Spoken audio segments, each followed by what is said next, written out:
Olá! Chegou a hora de você ficar ainda mais informado. Confira os destaques desta edição.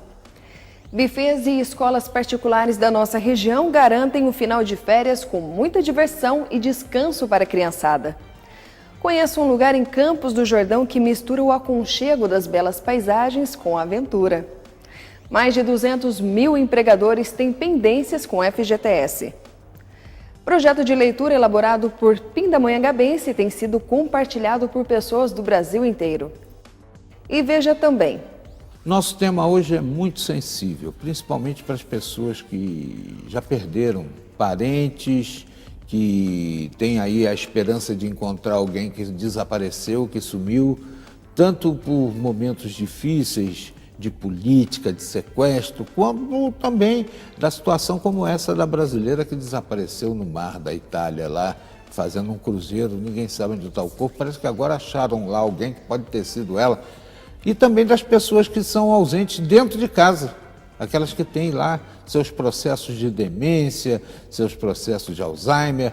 Isso é um tema muito delicado e a Andresa Manfredini, psicóloga, está aqui hoje conosco para nos ajudar a refletir sobre um tema tão sensível e importante, já aqui. Você confere essas e outras notícias no Repórter Setorial que começa agora.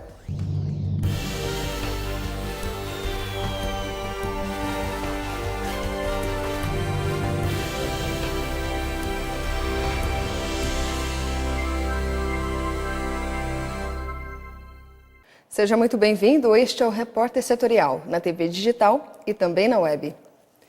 O Repórter Setorial começa essa edição de hoje com uma sugestão para os pais. O período de férias está acabando e para muitos pais essa época acaba se tornando uma tormenta, especialmente quando os filhos reclamam de monotonia nas férias. Neste período, escolas particulares e até buffet de festas oferecem opções para crianças que garantem uma programação divertida e de descanso. Qual pai não gosta de ver o seu filho se divertindo assim? Aqui brincadeira é coisa séria. Tem atividade para todos os gostos e a criançada brinca mesmo. Entre uma recreação e outra, eles vencem obstáculos, superam seus medos e reforçam amizades. É muito legal e aqui é o lugar mais divertido que eu conheço. Eu brinco com os meus amigos e as tias são muito legais comigo. E a nova tendência do mercado agora é essa: colônia de férias e buffet de festas. Uma alternativa repleta de opções de brinquedo e muito lazer. A colônia surgiu quando a gente percebeu que a estrutura do buffet é uma estrutura muito cara, muito grande para ficar parada toda a semana. As festas do buffet normalmente acontecem aos finais de semana, sexta, sábado e domingo. Então a gente ficava com os outros dias livres. E quando chega nas férias, as crianças já não têm mais o que fazer, as mães já estão enlouquecidas com eles em casa. Surgiu a ideia da gente trazê-los para brincar. A gente aproveita toda essa estrutura, você pode ver que estão todos muito felizes lá brincando e também as mães sabem que aqui é um ambiente seguro. E para repor a energia dessa criançada, o lanchinho já está incluso no pacote. Outro diferencial do buffet são as parcerias. Através de brincadeiras com bastante interação, como dança da cadeira, a corrida do saco, a gente trouxe um board game, um jogo de tabuleiro humano, para que eles fossem conversando em inglês enquanto iam aprendendo, jogo da memória. Eles utilizaram o segundo idioma e, ao mesmo tempo, se divertiram e brincaram. A pedagoga Marazângela Santos fala da importância e das vantagens que a colônia de férias proporciona. Então é importante, o brincar nessa idade, importante tirar eles um pouco do apartamento e vir aqui brincar com a gente, se socializar com outras crianças. Além deles estarem brincando, vai trabalhar o lado cognitivo, o emocional, o afetivo e vai conhecer novos amigos aqui também. Mas fala aí, Pedro, conta pra nós, como estão as suas férias? É que é muito divertido brincar aqui, aproveitando as férias também. Aqui você pode brincar com qualquer criança, pode brincar com esses brinquedos, dá pra se divertir bastante. E essa brincadeira toda realmente parece muito divertida, dá até vontade de voltar à infância. Mas como fica a situação daquelas crianças que, mesmo em período de férias, precisam permanecer na escola? Algumas escolinhas, como a da Sandra Diniz, têm se preocupado em fazer uma programação diferenciada. Então a gente tenta fazer um trabalho diferenciado agora nesse período, onde as crianças se sintam em casa, na casa dos amigos, brincadeiras, sem aquela rotina, então não tem uma programação específica, justamente para descaracterizar a permanência deles no período escolar.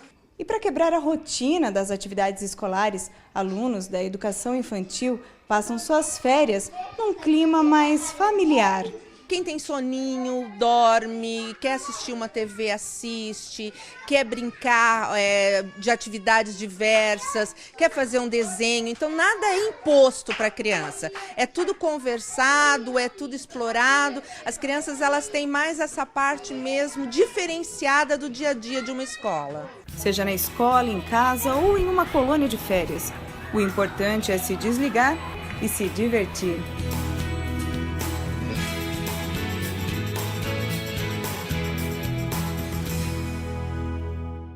Estudos apontam que a demência pode ser a principal causa de morte do século XXI. Há vários fatores de risco que afetam a probabilidade de desenvolver uma ou várias espécies de demência. Alguns podem ser modificados, como fumar, por exemplo, mas outros não, como a genética da família. Acompanhe.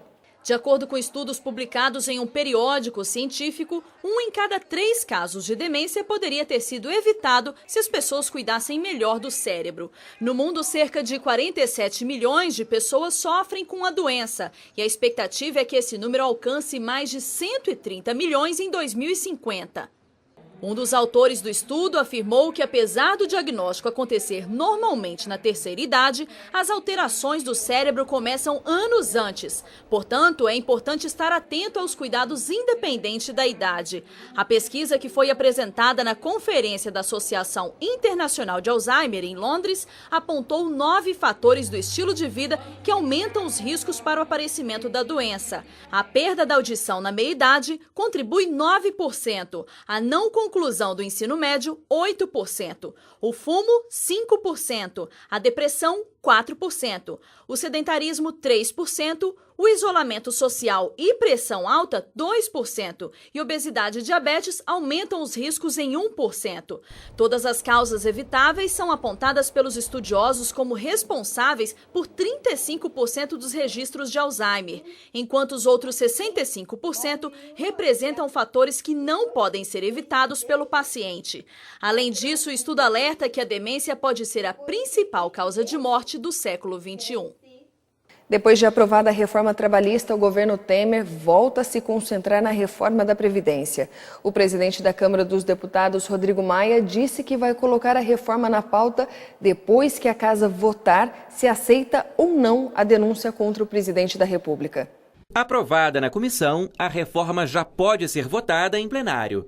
Mas o caminho é longo. São 2 turnos na Câmara e outros 2 no Senado. O texto que vai à votação define que a mulher só pode se aposentar com pelo menos 62 anos de idade e o homem com 65. Isso depois de contribuir por 25 anos para a Previdência. As exceções são para professor com 60 anos de idade e 25 de contribuição, trabalhador rural, 57 anos para a mulher e 60 para o homem com 15 de contribuição e policial, 55 anos de idade para os dois, com 30 de contribuição para o homem e 25 para a mulher. O governo diz que a reforma é a única maneira de equilibrar as contas e calcula o rombo na Previdência só no ano passado em mais de 220 bilhões de reais. Mas esse número está longe de ser unânime. O Sindicato dos Auditores da Receita, por exemplo, diz que o déficit foi de 15 bilhões no ano passado. O presidente da categoria concorda com uma reforma, mas não como essa tem sido proposta. Temos graves problemas no relatório aprovado na comissão especial e atacamos todos esses problemas. Um deles é que ele vai trazer reflexos muito ruins para o trabalhador brasileiro, na medida em que acaba com uma série de questões que serviam principalmente para a população mais pobre do país, né? Nós esperamos que o Congresso Nacional dê uma resposta efetiva a essa reforma da Previdência, que, como nós dissemos, não é a melhor reforma para o país. Já a Confederação Nacional da Indústria apoia a mudança. Este economista da instituição diz que ela é a solução para gastar menos com Previdência e mais com investimentos. O crescimento desse gasto com previdência faz com que gastos com investimento, saúde, educação, eles tenham que ser contidos. Por quê? Porque nós temos que fazer o ajuste fiscal, porque estamos numa crise fiscal e o ajuste é inevitável. O governo está na corrida para cumprir com a meta fiscal já estabelecida para este ano. E uma medida que vai ser tomada é o aumento da carga tributária. Apesar do governo federal ter anunciado que a arrecadação de impostos e contribuições bateu recorde em junho e em todo o primeiro semestre deste ano, ainda precisa correr atrás de cumprir com a meta fiscal estabelecida. E a estratégia agora é aumentar os impostos dos combustíveis. De acordo com o ministro da Fazenda, Henrique Meirelles, vai haver um aumento na alíquota de PIS e COFINS sobre o preço da gasolina. Meirelles ainda acrescentou que essa medida é fácil de ser cobrada e que o resultado vem de forma mais rápida. Além dos combustíveis ficarem mais caros, o governo planeja subir também o IOF de algumas transações financeiras, que até já teve aumento em maio do ano passado. É dessa forma que o brasileiro acaba tendo que arcar com as contas do governo federal. O aumento dos combustíveis não é uma ação isolada. O presidente da Câmara dos Deputados também falou que não vai se opor a uma possível alta da carga tributária para o cumprimento da meta fiscal. E com a possibilidade do afastamento do presidente Temer, Rodrigo Maia é o primeiro na linha sucessória para ocupar o Palácio do Planalto. Caso ele assuma a presidência, disse que vai trabalhar para fechar as contas do governo. Essas medidas estão sendo levadas em consideração porque o governo não tem conseguido cumprir a meta fiscal deste ano. O mercado financeiro, inclusive, já prevê um rombo de 145 bilhões para 2017, acima do que já está previsto no orçamento, que é de 139 bilhões de reais. Você fica agora com o comentário do dia com o jornalista e advogado José Carlos Cataldi.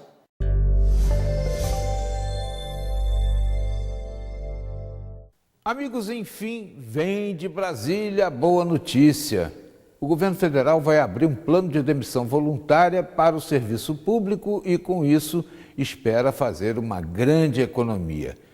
Ninguém desconhece que a folha federal é inchada demais e que isso até demanda uma certa demora nos trâmites burocráticos, de forma que vai ser para o bem daqueles que já estão com tempo completo para aposentadoria ou aqueles que estão em vias de completar e continuam lá no serviço público, desmotivados, sem interesse. Agora, com esse PDV, que vai seguir mais ou menos os trâmites do que foi oferecido pelo governo Fernando Henrique Cardoso, cada um que aderir vai ganhar 1,25% do salário por ano de permanência no serviço público. É um dinheiro considerável que dá para renovar, fazer uma nova vida fora da folha da União.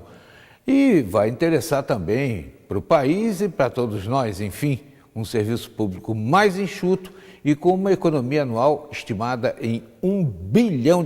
Devem aderir pelo menos 5 mil funcionários públicos. Vamos torcer para dar certo, né?